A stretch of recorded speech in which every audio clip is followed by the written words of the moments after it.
Well, hi everyone. My name is Jonathan Hahn, and I'm the acting editor-in-chief of Sierra Magazine, the national magazine of the Sierra Club. I'm in my ninth year here at Sierra. I use he, him pronouns, and I'm speaking to you now from the Bay Area, the traditional lands of the UP tribe. I'm here, well, really the magazine is here because story and the power of telling stories is part of this organization's theory of change. The Sierra Club, after all, was founded by storytellers, writers and thinkers like John Muir, who captured the heart and spirit of the natural world and told cogent yarns about its beauty and why it should be protected. So an ethos was born to marry up advocacy and activism with the power of storytelling, which is why our publication, first called Bulletin and now Sierra Magazine, still exists today. I think we can all agree that we need powerful and persuasive stories more than ever, given all we face in today's troubled world. Tonight, we have a lineup of speakers who are going to offer that and more and help put this historic moment we're all facing in greater context, while also lifting up the important work that's happening right now in response to the LA wildfires. We're also going to be talking about ways that anyone here can step up and step into this moment. Your voice and your activism matter, and so we'll be talking about what you can do to make a difference. That includes signing up to join Sierra Club's Climate Truth Tellers team, as well as the club's upcoming Climate Action Hour, which we'll be talking about more before this town hall is wrapped up. At the top, we'll be hearing from Sierra Club Executive Director Ben Jealous to put the big picture of all this and more in greater context. We'll then hear from Angeles Chapter Director Morgan Goodwin, who has been instrumental in helping lead the local chapter's response to the LA wildfires. A host of key directors and campaign leaders at this organization will follow. That includes Conservation Campaign Director Dan Ritzman, Director of Climate Policy Patrick Drupp, and Director of Beyond Fossil Fuels Policy Mahiyar Saru. Finally, a veteran policy leader on these and many related issues, Senator Ed Markey, will close us out. Simply put, the Sierra Club has no greater friend, no fiercer champion than the senator. So you are all welcome here to join this conversation, and let's go ahead and get it started. For that, I will pass the mic over to Sierra Club Executive Director Ben Jealous. Ben? Thank you, Jonathan. Good evening, everyone, and thank you for being with us.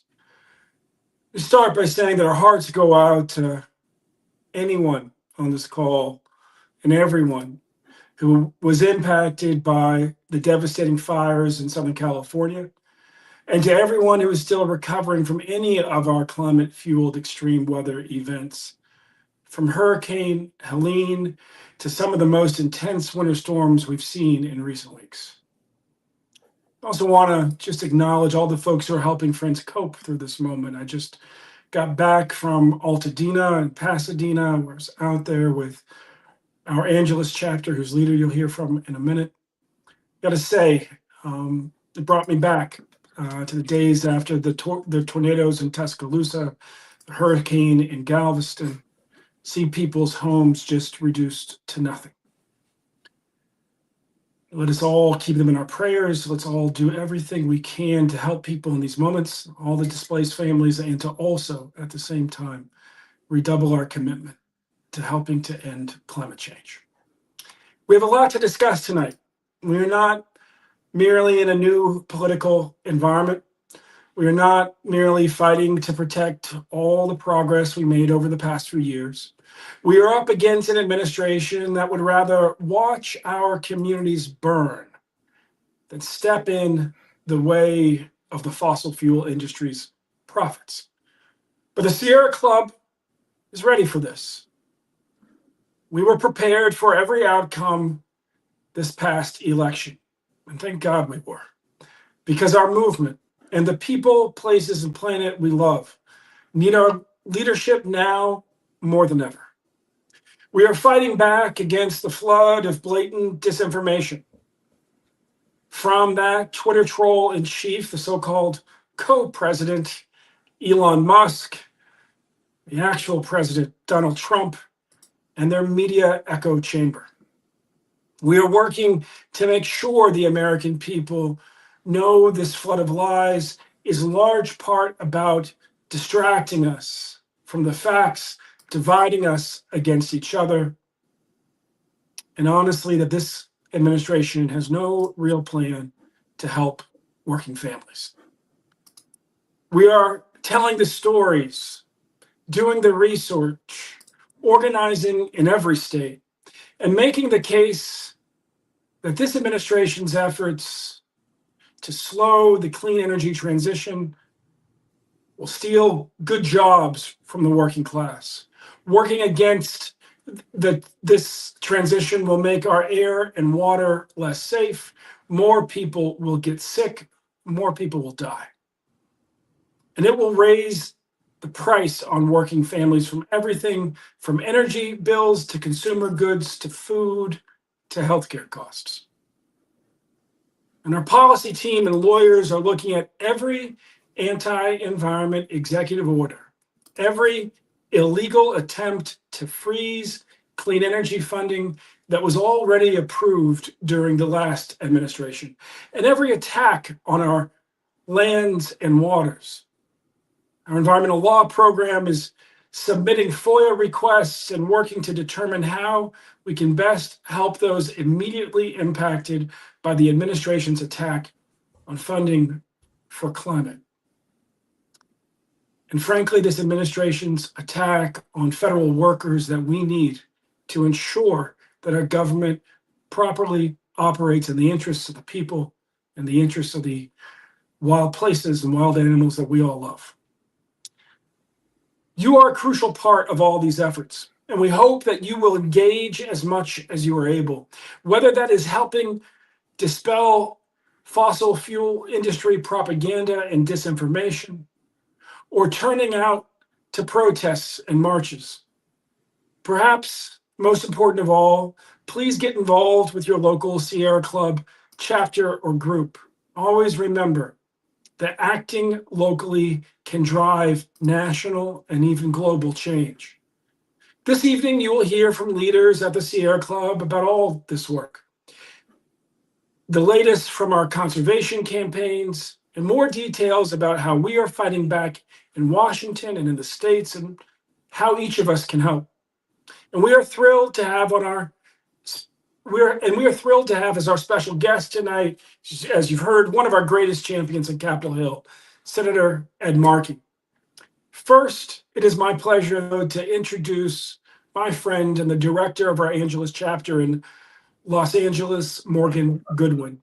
He will provide some key updates about the situation in Los Angeles County and the greater LA area and the work that Sierra Club's chapters are doing on the front lines, both to assist in recovery efforts and to enact the climate change policies that will help prevent future disasters.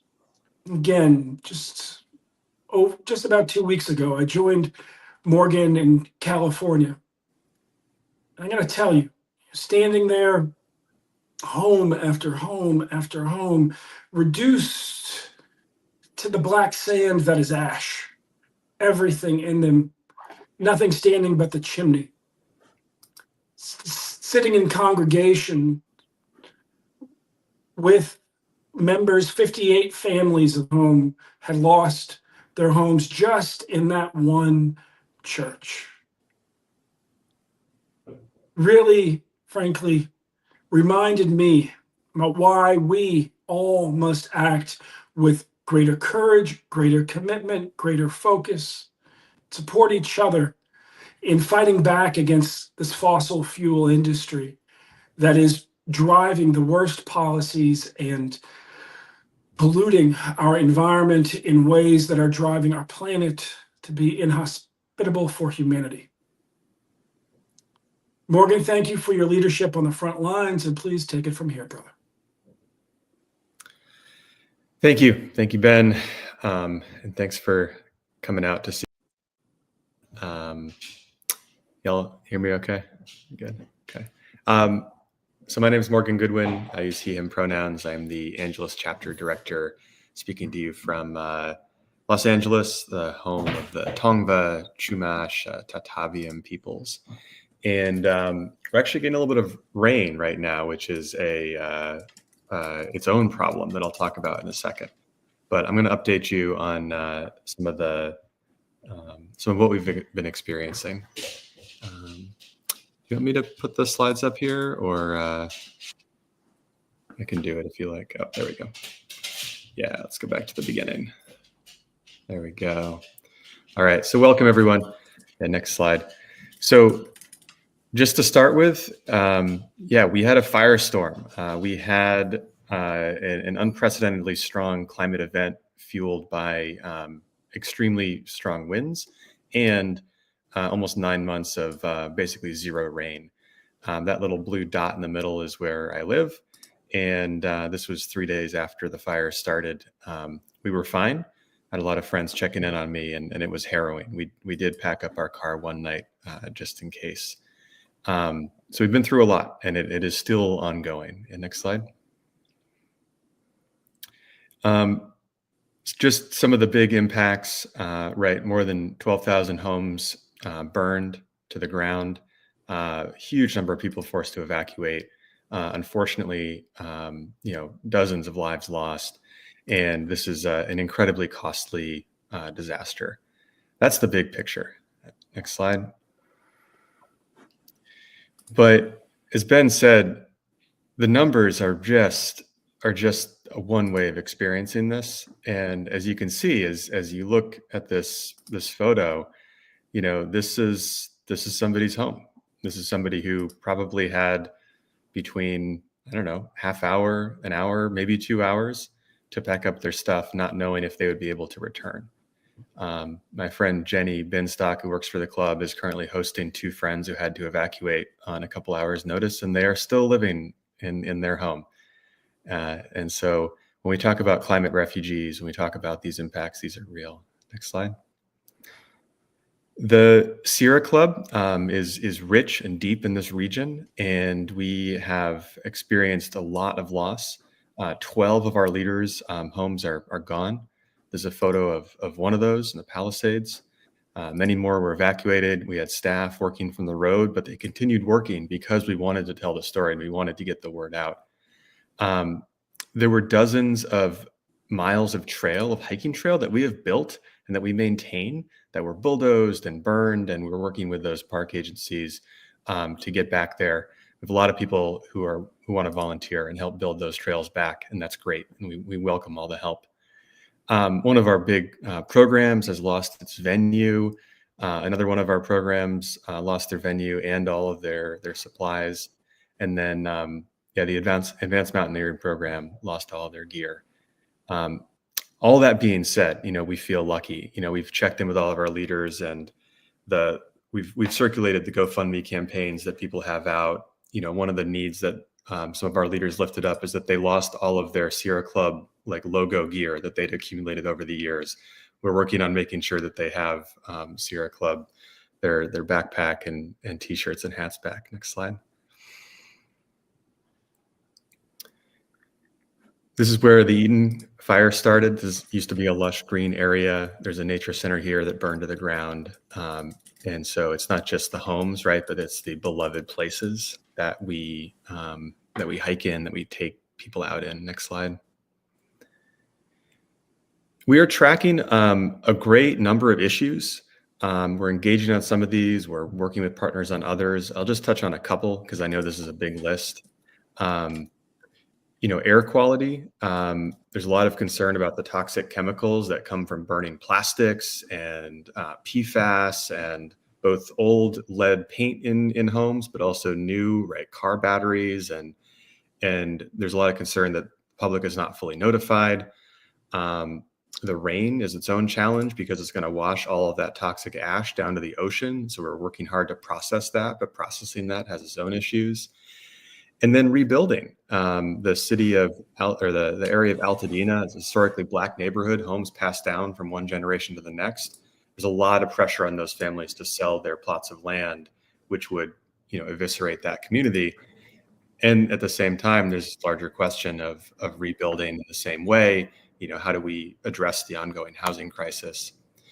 Through all that, we've had the governor of California suspend the California Environmental Quality Act and the Coastal Act and say that, those environmental laws are paused for the rebuilding. We think that's wrong. Those laws are there for a reason, to protect our environment, to make sure that as we build, we're building back safely. But the thing that that we hear most from our leaders is about climate change. Next slide. And you can't quite see it in this photo, but there were solar panels on this roof, and seeing those solar panels just eviscerated by the fire, it kind of underscores just what a tight situation that we're in. The leaders in Pasadena and Altadena who were most impacted by this, they said the most important thing we can do, we're here to support the families. We're here to support and show compassion for the people who are impacted, and we are doing that. The most important thing we can do is make sure these disasters don't keep happening and don't keep getting worse. And so they really wanted to invite Ben out, and I'm so glad that Ben came, because we got to celebrate the 100% clean energy campaign. Next slide. That the city of Pasadena has been undertaking. The city is doing a great job at transitioning its electricity to 100% clean energy, but they still have a gap. And there was murmurs in the community that maybe now is not the time. Maybe we should back off our climate commitments. And the leaders on the ground, the people who are most impacted, said, no, this is exactly the time to emphasize how critical this is, because we know these fires are going to get worse. And so we were hosted very graciously by the First AME Church of Pasadena, where, as Ben said, 58 of the families have lost their homes.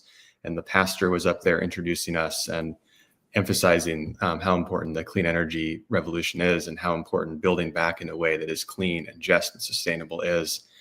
And continuing to put the pressure on our political leaders that we cannot sacrifice climate action just for the expediency of the moment. It was a powerful discussion, and the feelings in that room around people who were scared about building back, who were scared about toxics, who were scared about the uncertainty of dealing with insurance. These climate disasters just rip apart the fabric of community. And I'm so glad that we were there doing our part. Next slide. Here's a few more photos that you can see. And I just want to celebrate, I don't know if she's listening, but Cynthia Kennedy has been leading the Pasadena 100 campaign, and is just this classic, amazing organizer. She's created this coalition of groups.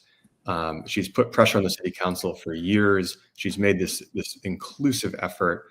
And she is someone that I think we should be celebrating and putting on Sierra Club posters. Next slide.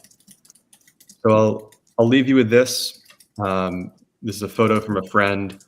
You can see this is the night the fire started. This is just taken from a plane. We are in a climate emergency. It's going to keep getting worse. And what that looks like is cities burning, cities flooded, cities experiencing droughts. And so I'm excited to hear the following speakers, because we need climate action now more than ever. So thank you for listening to this update from Los Angeles. Thank you, Morgan. And thank you for all the work that you are doing.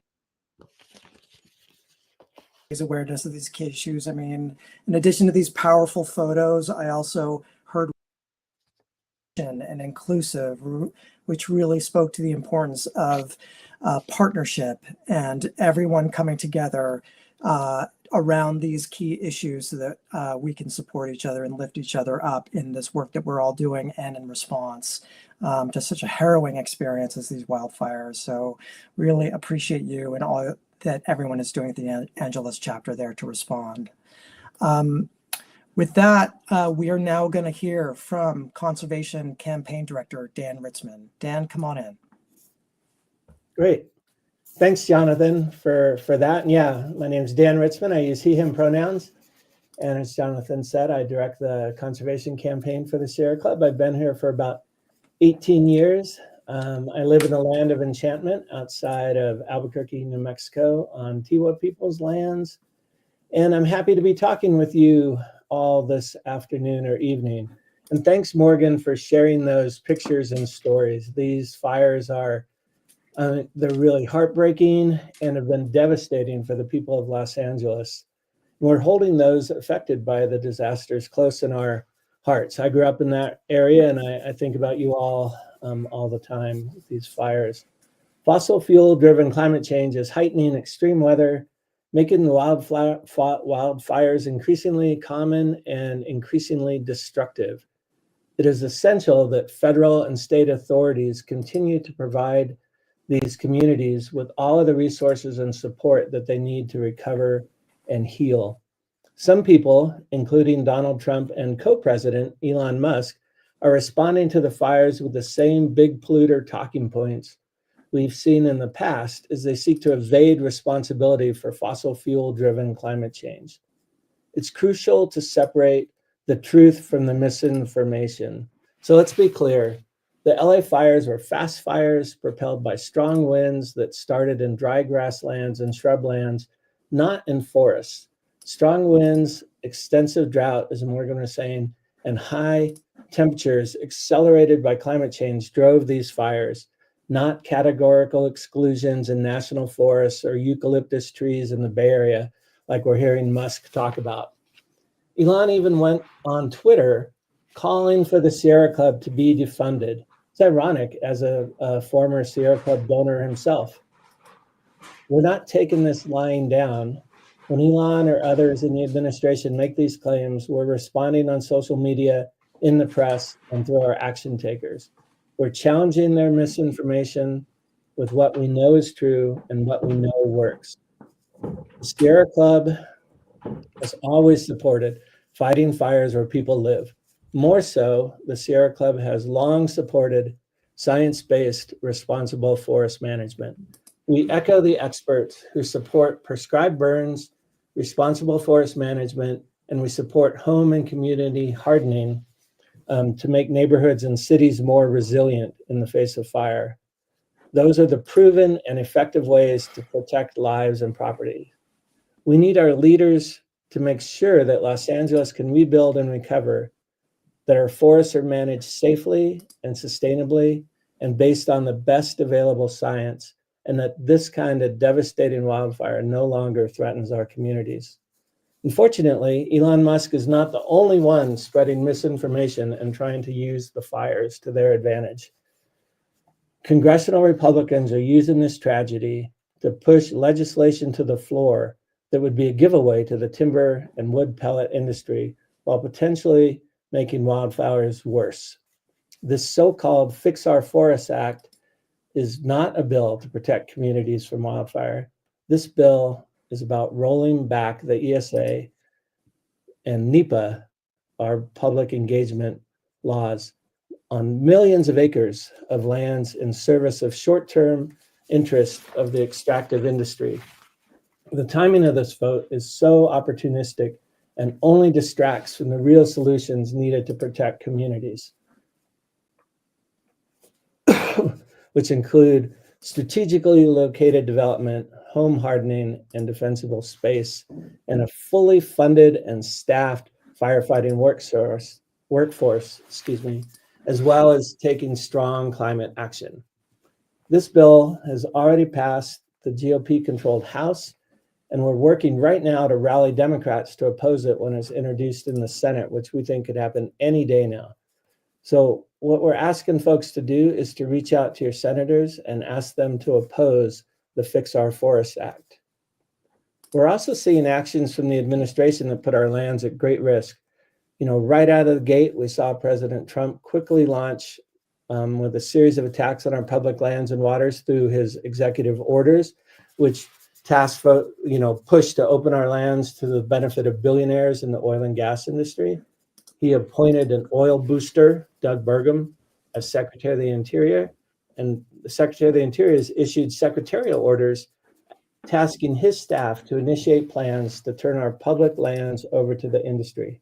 And today we saw additional announcements for high-level staffing at our land management agencies.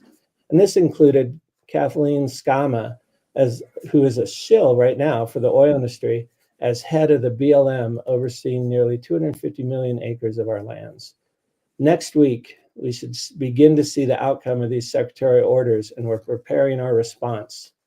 Stay tuned and be ready to be nimble on that. it's more important than ever to reach out to your members of Congress and demand that they protect our national monuments and our other public lands and waters. I think with that, I'm going to, in the sense of time, I'm going to turn it back over to Jonathan, and we'll hear from our other colleagues. Thanks so much, Dan. Appreciate that. And appreciate all the work you are doing as well. Next up, we're going to be hearing from Director of Climate Policy, Patrick Drupp, and Director of Beyond Fossil Fuels Policy, Mahiar Saru. Go ahead and come on in. Great. Thanks, Jonathan. Hey, everyone. My name's Patrick Drupp. I use he, him pronouns. I'm the Director of Climate Policy on Sierra Club's federal policy team. I'm based in Washington, D.C. Mahiar, who's going to introduce herself in just a second, and I were asked to come on here and talk to everyone about everything that's going on in D.C. federally, what's happening the past couple of weeks with the start of the new Congress and with the start of the Trump administration. And a lot has happened. It's only been 3 weeks under President Trump.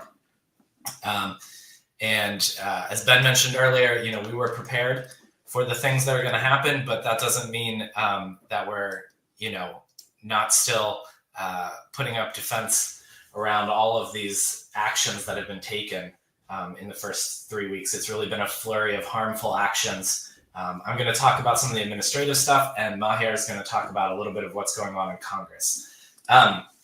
So first of all, on January 20th, right after Trump was inaugurated, folks probably saw he signed a whole bunch of executive orders, or EOs, very quickly, within hours of being inaugurated. And the one thing that I want folks to really be aware of is that just because Trump signed an executive order about it or says it doesn't mean that it's going to happen, doesn't mean it's legal. Most of the things that he's been doing has not been legal. So that's, I'm going to talk about what we've been doing to push back. But overall, within hours of becoming president, he signed at least 12 executive orders, which directly impacted climate, energy, environment work.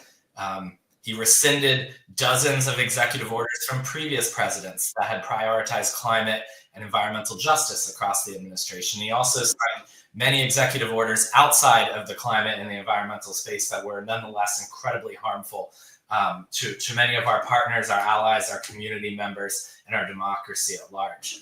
I'm going to focus on just a couple of the things that we specifically as Sierra Club are leading on.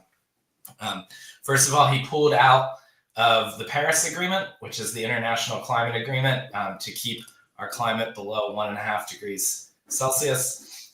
He immediately declared a national energy emergency and then turned around and began attacking renewable energies, our most reliable and lowest cost form of energy. Really, the only emergency right now is for the coal, oil, and gas industries that are seeing the writing on the wall as we transition our economy away from fossil fuels and towards a clean future. And he's doing everything he can to protect his donors and the rich CEOs that got him elected. I mentioned he attacked offshore wind, which is a huge priority for many of our chapters. If you're in the Northeast or the Mid-Atlantic chapters, you know that a big goal is to expand offshore wind. And this is a huge jobs impact, affecting nearly 80,000 people who are employed in the wind industry, as well as the manufacturing of that. Dan mentioned earlier, he attacked solar power being permitted on public lands, and they moved to open up more oil and gas leasing on our public lands, our waters, our coasts, and specifically in Alaska and the Arctic National Wildlife Refuge.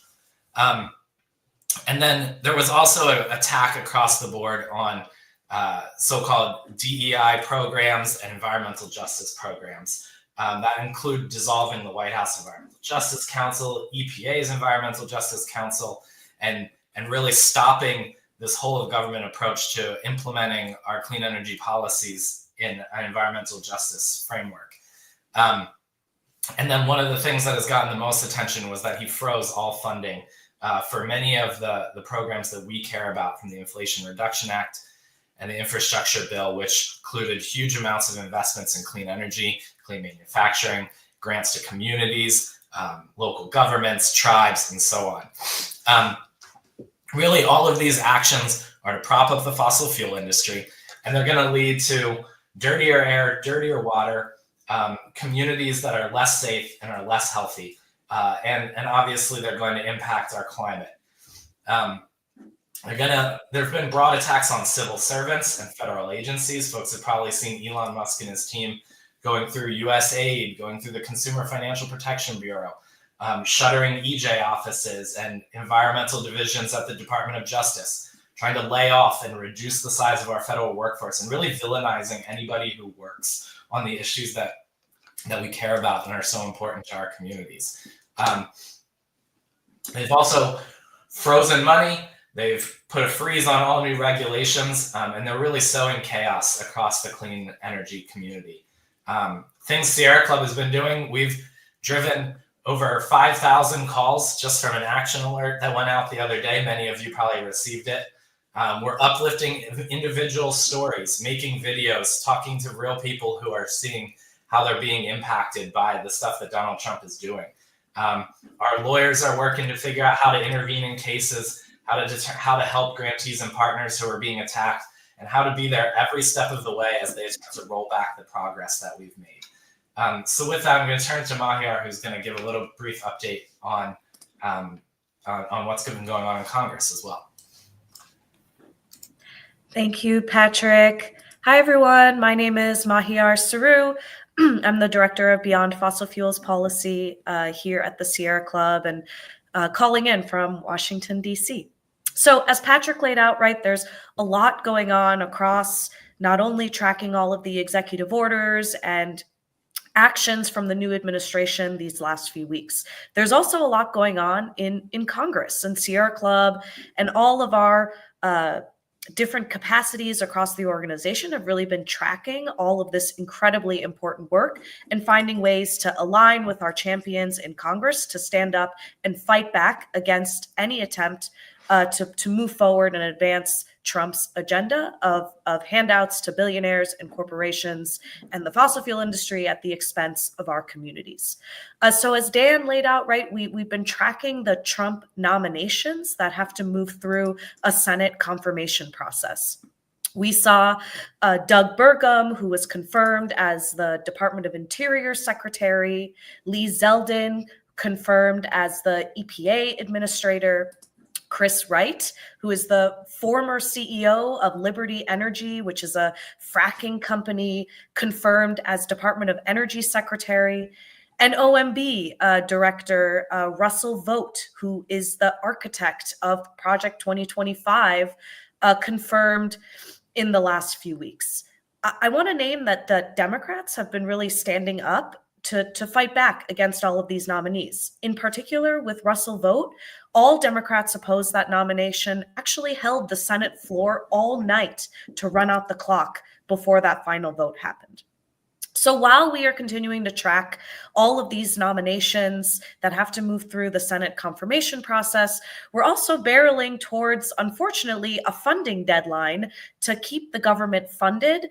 And that deadline is quickly approaching us. That deadline is March 14th, where Congress has to agree on funding levels to keep the government open before this deadline of March 14th. We are unfortunately in a moment where while appropriation chairs and ranking members, both Democrats and Republicans, are negotiating, there is really not currently a top line agreement on the horizon.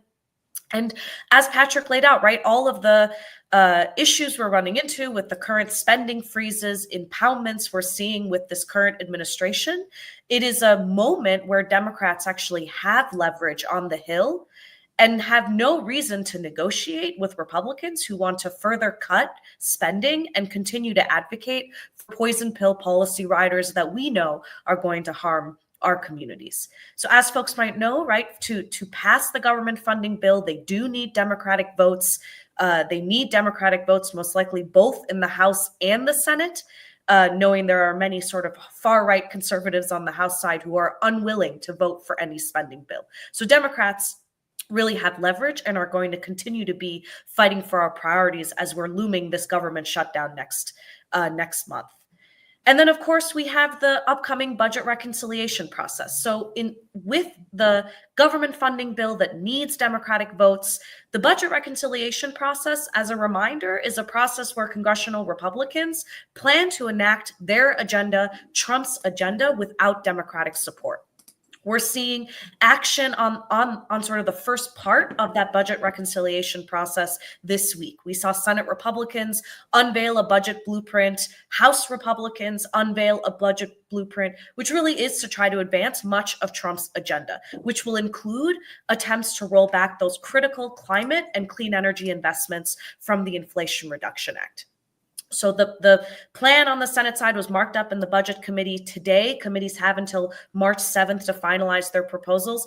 This is really going to lay the groundwork, like we said, to try to roll back the IRA, to give more giveaways to the fossil fuel industry, mandate oil and gas lease sales, and roll back critical programs like the methane emissions reduction program. Sierra Club is here every step of the way to track what Congress is doing, how we can continue to stand up, to fight, to defend our priorities. You know, I'll just say, we saw today that House Republicans unveiled their budget blueprint, instructing committees to come up with at least $1.5 trillion in spending cuts.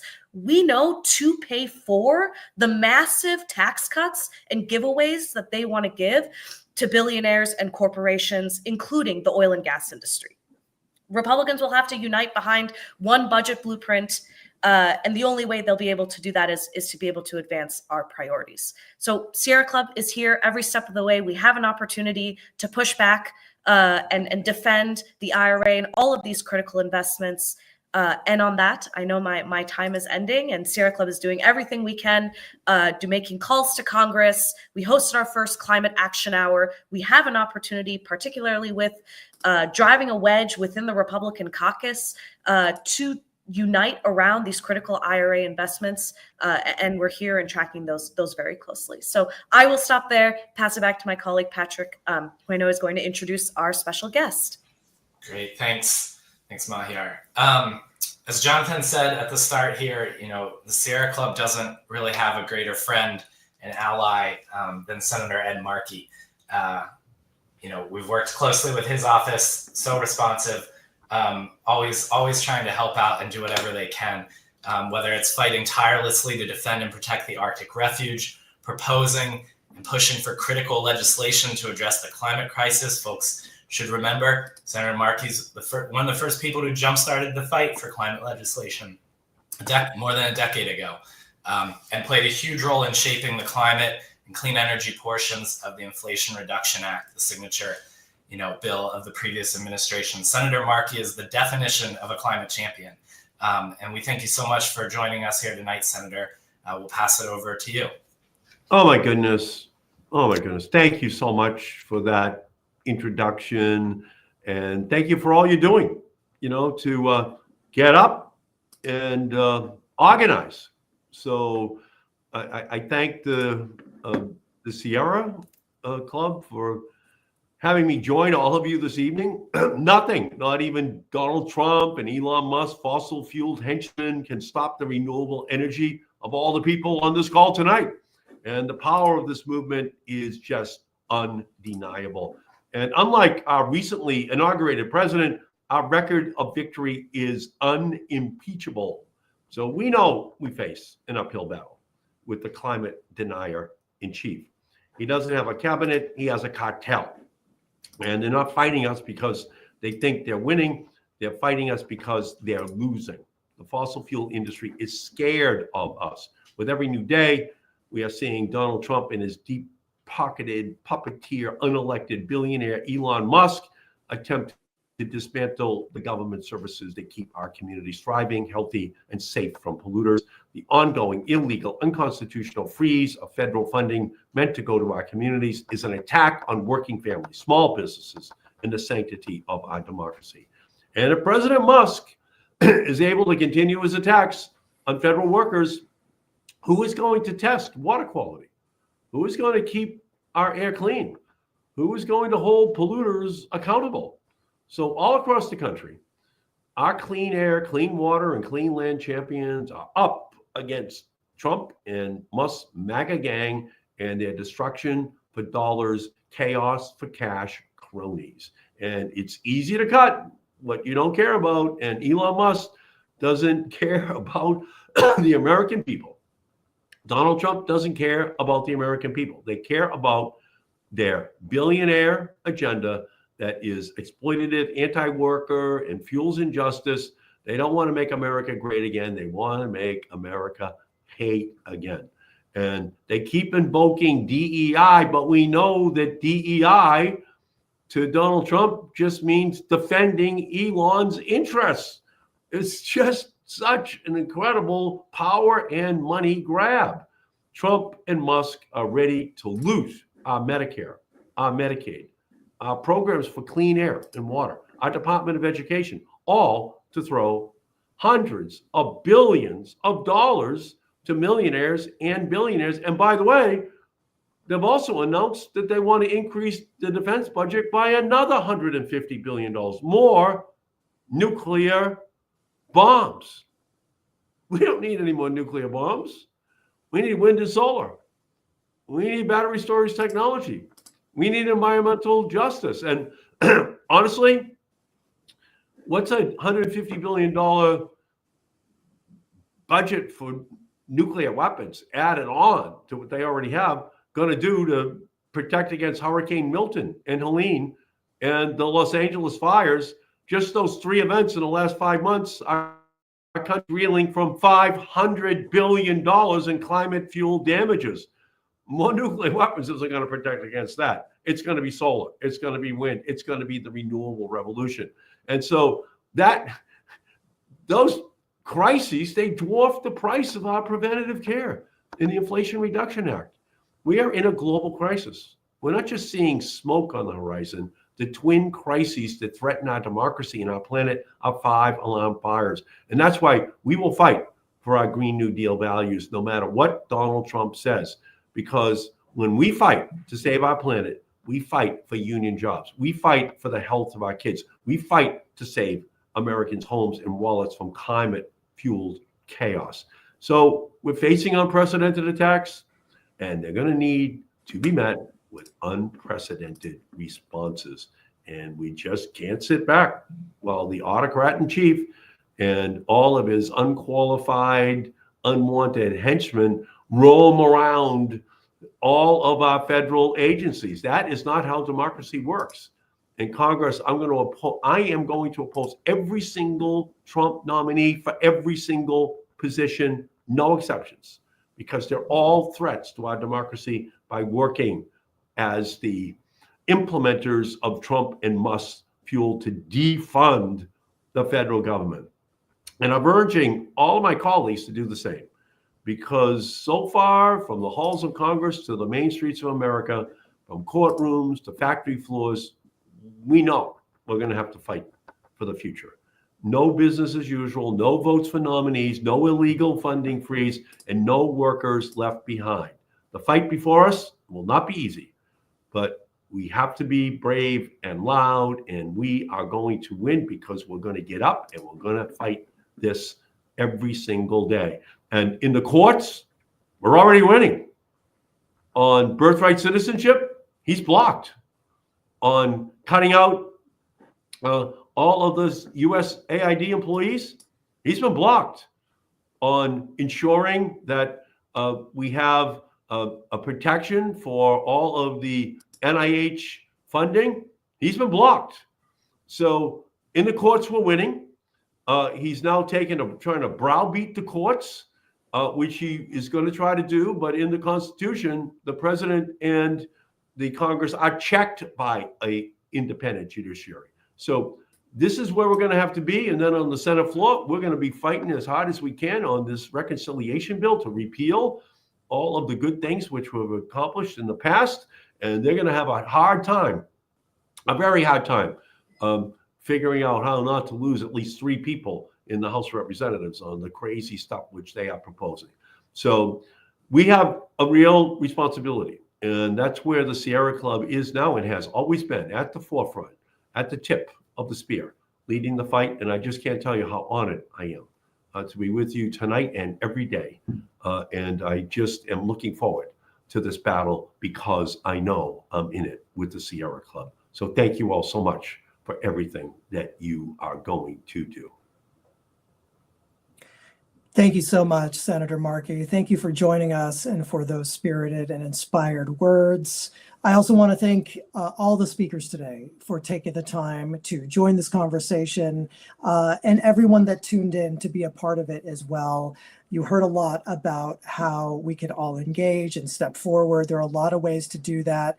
One of them is a climate action hour that will be coming up at the end of this month on Wednesday, February 26th. The Sierra Club will be hosting a climate action hour where there will be updates as well as guidance on how to take action, including calling your federal representatives. Take a look at everything that you can do by joining that meeting on Wednesday, February 26th. Also, the Climate Truth Tellers program that the Sierra Club is hosting gives everyone an opportunity to join and make their voice matter by contributing stories and posts and comments that lift up this important work that you've heard about today. I want to thank everyone for tuning in and thank all of our speakers who have joined us here today, and thank all of you for everything that you want to do to step forward into this important moment. Thanks, everybody.